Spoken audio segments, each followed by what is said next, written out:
inside of you.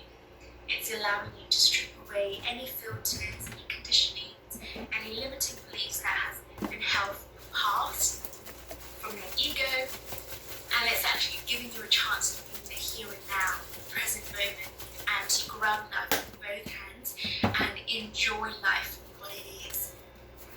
Just by being present in the moment, this is where you'll find the most joy. This is where you're going to be in that state of flow. You're going to experience freedom. You're going to feel this weight lifted off your shoulders. You're going to feel that you can truly just live life with joy and happiness and do the things that you want to do without the pressure of your mind, without the pressure of your thoughts and thinking, without the pressure of having, lots of things in your mind mentally. It's a way of the universe saying, hey, knock knock, I'm about to send you more opportunities, more doors, more people, more ideas, more creativity, more inspiration, maybe even more challenges to help you grow and to help you change and transform for the better. And so whatever you're experiencing now, it's going to lead you to more fulfillment, in the sense where you can truly be yourself, your higher self, and what you came here to do on planet Earth. It's allowing you to get closer to your life purpose, allowing you to be more of your authentic self. Suddenly the universe is knocking on your door saying you need to wake up, because this is a wake-up call, getting you to pay attention to your heart and what it really wants. Somehow there's been a shift in mindset, a shift in behavior, a shift in your heart, whether it be by a certain experience or something you've currently, encountered recently, but your heart is feeling open to hearing new perspectives, maybe inviting more experiences into your life. This openness will allow you to actually receive the opportunities that the universe has for you. You're not restricting yourself, you're not held back by your beliefs, you're actually just being so open-minded about things, and this is allowing that freeing energy to come in. It's allowing the universe to do its role and send you all the signs, send you all the synchronicities, send you all the right ideas, opportunities, people to help you with your journey, because you have allowed yourself to open and free your heart from any burdens that have kept you in your past. 1111 is also a sign that you have been doing a lot of healing work from trauma, from past experiences that have caused you pain and suffering. This is your chance where you're actually coming out of that healing process and truly blooming, just like a flower, or a rainbow. It's kind of like you're a rainbow now. You've gone through the storm, you've gone through the thunder, you've done all the work you needed to do internally. Now the sun's coming out. Now you're seeing the rainbow. You get to be the rainbow. It's your chance to think, feel, and see things differently in life. Because in this world, there are possibilities, there are opportunities, and the last thing the universe wants you to do is to limit yourself.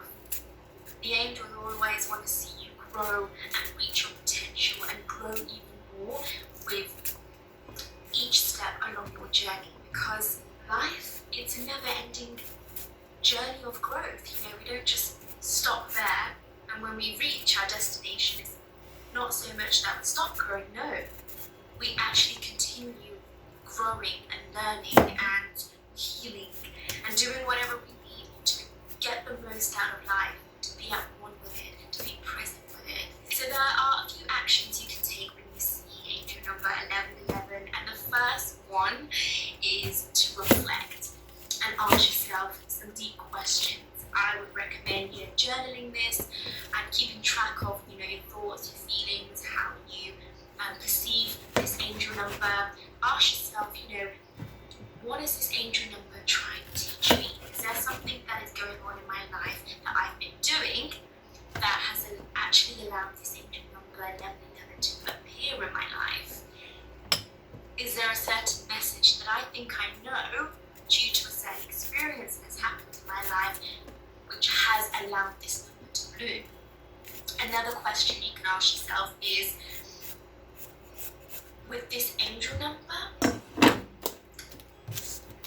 was there a certain thought or a feeling that I was experiencing as soon as I saw the clock and it was 11:11? Pay attention. As soon as you see an angel number, notice how you're feeling.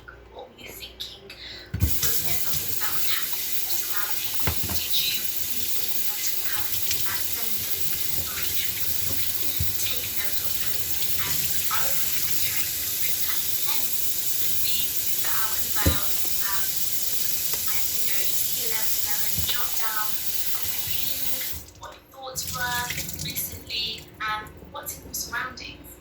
Okay, so it's important to reflect on this angel number 11:11, because although a lot of people are speaking around the world, it's kind of application is different for each individual depending on their unique life path.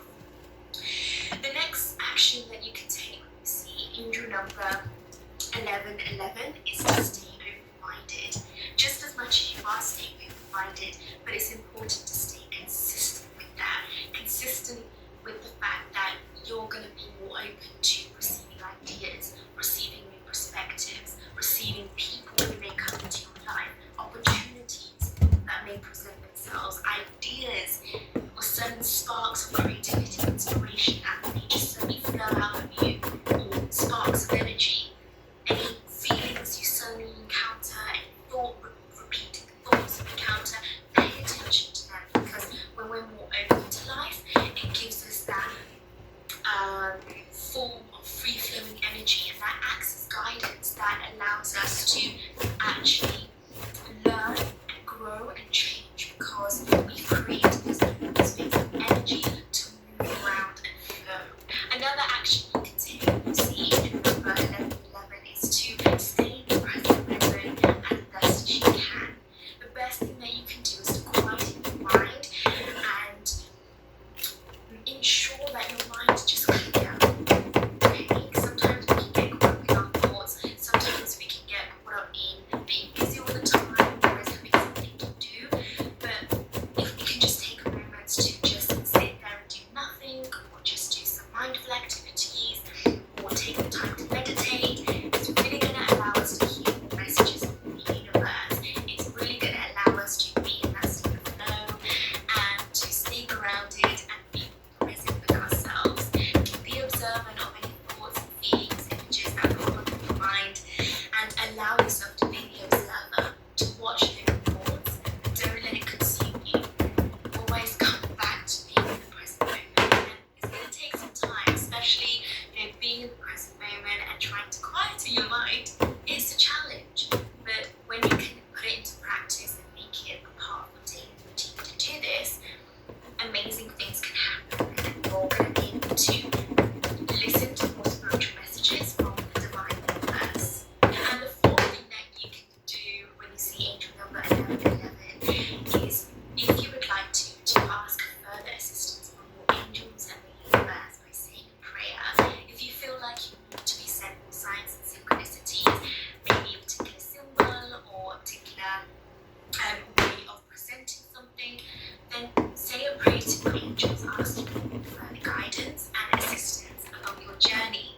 Because if you're still feeling confused, then I do recommend allowing yourself to set your intention and ask for help, and the universe will be able to send us those right signs and synchronicities that cater to you. But it's important, like my previous point, to quiet the mind and listen, because in our surroundings there are always signs and synchronicities to pick up on. So it's important to quiet the mind to be able to receive more. So that is all for me today. I hope this video did give you reassurance and comfort as to what angel number 11:11 is all about.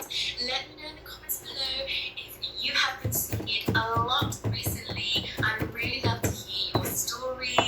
Please don't forget to like, share, and subscribe. Thank you so much for watching once again.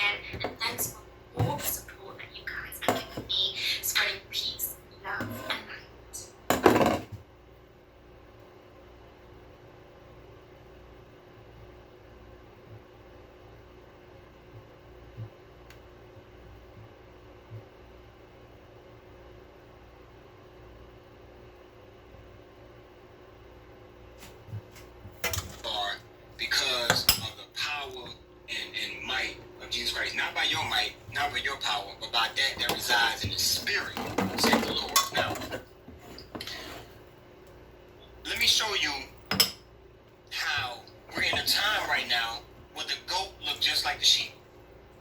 The goat look just like the sheep, brothers and sisters. There's a certain variable in there, though, that separates the two. Christ is the separator, and we per se as man, we can't tell all who's who. I don't even think Christ will allow us to technically see the full depths of who all is who. That will make us God. Listen, Matthew 13, let's go to 28. Check this out. He said unto them, an enemy have done this. What? An enemy sowed weeds among the wheat. The servant said unto him, wilt thou then that we go and gather them up? So the servant is telling the man of the house, which is God, do you want me to go gather up the weeds from amongst the wheat? What the Lord gonna say? No. Lest while you gather up the tares, you root up also the wheat with them. No, I can't let you do it. Because if you go and try to gather up the weeds, you're going to bring up and uproot some of the wheat with them. Smell them. Oh my gosh. You may go and call one of my true followers a non-follower because you have yet to understand the full gist of the process of life. Okay? Let both grow together until the harvest. We are all going to see that harvest day, brothers and sisters. Right now, you're growing. We're going to all see that what? Time of harvest. Because in the time, there's a time for everything. There's a time to plow. There's a time to plow. There's a time to sow the seed. There's a time to water it. There's a time for it to grow. There's a time for it to grow to its fullest extent and be ripe and ready for picking. And then there's a time to reap in the harvest. He said, I'm going to say to the reapers, gather ye together first the tares, and burn them in bundles to burn, or bind them in bundles to burn them, but gather the wheat into my barn. When he said you may pull up some of the wheat with them, he's telling you how we're going to get to a time, y'all, it's going to be very difficult to tell who's who. Come on, y'all. It's going to be very difficult to tell who's who. You remember the 5 wise and the 5 foolish virgins? It was 10 of them total. But you see how it was split down the middle? 5 wise and then 5 foolish.